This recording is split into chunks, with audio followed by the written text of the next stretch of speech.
Welcome back my YouTube channel. মই আজি আপোনালোকৰ নতুন নোটিফিকেশন লৈ আহিছো। নোটিফিকেশন ৰিলিজ কৰিছে আপোনালোকৰ স্বৰ্গম শিক্ষা অসমৰ ফালৰ পৰা। অফিচ আপোনালোকৰ ডিস্ট্ৰিক্ট অফিচ হয় বৰপেটাৰ হ'ব আৰু আপোনালোকৰ পোষ্ট নেম হ'ল একাউন্টেন্ট আৰু গ্ৰেড 4 ৰ কাৰণে হয়। টোটাল পোষ্ট আপোনাৰ আছে। জব টাইপ আপোনাৰ কন্ট্ৰাকচুৱেল বেচিছ হ'ব আৰু এপ্লিকেশন মান আপোনালোকৰ অফলাইন হ'ব আৰু লাষ্ট ডেট আপোনালোকৰ 18 মাৰ্চ হয় আৰু জব লোকেশন আপোনালোকৰ বৰপেটা আসাম হ'ব। ভ্যাকেন্সি ডিটেইলছ আপোনাৰ একাউন্টেন্ট পোষ্টৰ কাৰণে এটা আছে য'ত নেকি দৰমহা আপোনালোকৰ 14000 পৰা 49000 লৈ দিব আৰু গ্ৰেড পে 8000 হ'ব আৰু গ্ৰেড 4 ৰ কাৰণে আপোনালোকৰ পোষ্ট এটা আছে দৰমহা 12000 পৰা 37500 লৈ দিব আৰু গ্ৰেড পে 3900 হ'ব আৰু পোষ্টিং আপোনালোকৰ ডিস্ট্ৰিক্ট অফ মিছন অফিচ স্বৰ্গম শিক্ষা বৰপেটা হ'ব।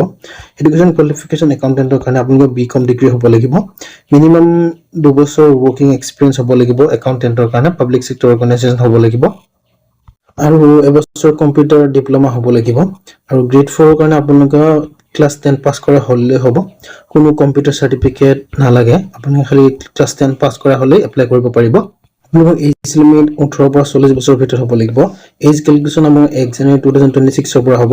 এংগেজমেন্ট পিৰিয়ড আপোনালোকৰ কনট্ৰাকচুৱেল বেচিছ ফৰ 11 মান্থৰ কাৰণে হয় আন্ডাৰ স্বৰ্গম শিক্ষা বৰপেটাৰ কাৰণে আৰু আপুনি এটা এপ্লাই কেনেকৈ কৰিব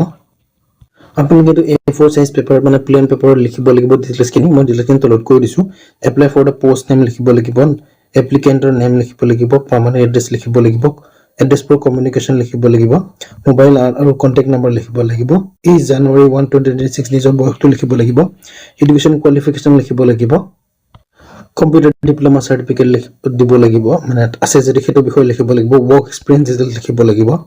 আৰু আপোনালোকে কি কপি আপোনালোকে এখন পঠাব লাগিব সেলফ এটেষ্ট কপি দিব লাগিব এডুকেশন কোৱালিফিকেশন সাৰ্টিফিকেটৰ পৰা এক্সপেৰিয়েন্স সাৰ্টিফিকেট দিব লাগিব পাসপোৰ্ট সাইজ ফটো দিব লাগিব আদাৰ ৰিলেভেন্ট টেষ্টিমনিয়েলছ যত নেকি ওয়েবসাইটটো ডিটেইলছ দিয়া থাকিব মই নোটিফিকেশন তলত দি দিম সো আপোনালোকে তাত চাই কেনে দিব পাৰিব আৰু আপোনালোকে কোনটো এড্ৰেছত পঠাব ইয়াত লিখা আছে যে অফিচ এড্ৰেছ বুলি এইটো এড্ৰেছত আপোনালোকে পঠাব লাগিব ডিস্ট্ৰিক্ট মিছন কোঅৰ্ডিনেটৰ স্বৰ্গম শিক্ষা Barpeta district mission office Barpeta Assam হয় আৰু লাষ্ট ডেট আপোনালোক ক'লে যে 18 মাৰ্চলৈ হয় এইটো হয় যত নেকি ডেটটো দিয়া আছে এইটো 18 আৰু ইম্পৰ্টেন্ট লিংকছ ব্লকৰ ডিটেইলছ মই তলত দি দিছো চাব পাৰে যে অফিচিয়েল নোটিফিকেশন লিংক লিখা আছে ইয়াত এটো ক্লিক কৰি আপোনালোকে গোটেই ডিটেইলছখিনি চাই ল'ব আৰু বেছি বেলেগ যদি জবৰ বিষয়ে জানিব বিচাৰে ইয়াত ক্লিক কৰি আপোনালোকে চাব পাৰিব সিলেকশন প্ৰসেছটো হ'ব টেষ্ট আৰু ইন্টাৰভিউ হ'ব আৰু ডকুমেন্টছ ভেৰিফিকেশন হ'ব কোনো টি আৰু ডিএ নাই ইন্টাৰভিউত আপোনালোকে এইখিনি পাস কৰাৰ পিছত আপোনাৰ জব সিলেকশন হৈ যাব